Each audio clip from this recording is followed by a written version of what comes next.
In one of the city's most dangerous neighborhoods, where the streets were filled with abandoned buildings and graffiti, lived two sisters, Emily and Sarah.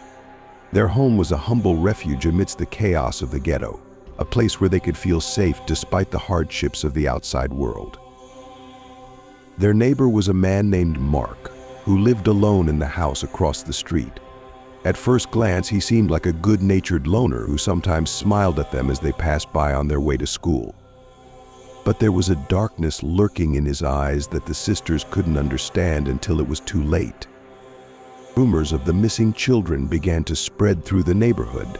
No one knew exactly what had happened to them, but many said the disappearances had started since Mark had moved here. Emily and Sarah tried to ignore the rumors until one night Sarah noticed Mark watching them through the window of their house. Soon after that, Sarah began to feel that someone was watching them every time they left the house. She tried to explain this to Emily, but she thought her little sister was just scared of the dark streets of the ghetto. Sarah's fear, however, turned out to be justified. One day, when the sisters returned home late at night, they found the door of their house open. There was a silence inside that seemed even more terrifying to them than the usual sounds of the night outside the window. Emily felt a chilling chill run down her spine as they stepped inside and saw Mark standing in the darkness of their living room. Mark stepped towards them, and a knife glinted in his hands.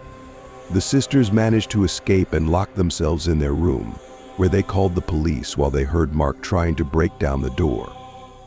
When the police arrived, they found Mark in the house where he had already managed to destroy many things, but luckily the sisters managed to remain unharmed.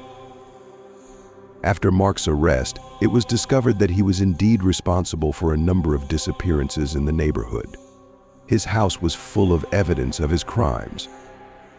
That night changed Emily and Sarah's lives forever, leaving an indelible mark in their hearts of the fear and loss of safety they once felt in their home and neighborhood. After that terrifying night, the sisters could no longer live in their home, feeling the walls saturated with fear and the memory of Mark and his sinister actions. They moved in with relatives in another city, trying to start their lives over, but the memories of that night continued to haunt them. Emily and Sarah grew even closer to each other after that incident, realizing that only they could truly understand what they were going through. They often talked about the importance of appreciating every moment of life and never ignoring the intuition that can save a life. In time, the sisters were able to find peace of mind and get on with their lives, but they never forgot what happened. This story was a reminder to them that evil can lurk where you least expect it, and that true strength lies in the ability to overcome your fear and survive, even when all seems lost. Mark was sentenced to a long prison term for his crimes. The investigation into his case uncovered a dark web of secrets and crimes hidden in the depths of the ghetto. The sisters' story became a local legend, a reminder to all residents to be vigilant and support each other in the face of danger. But the most important thing Emily and Sarah learned from this experience was the value of life and the importance of love and support from loved ones.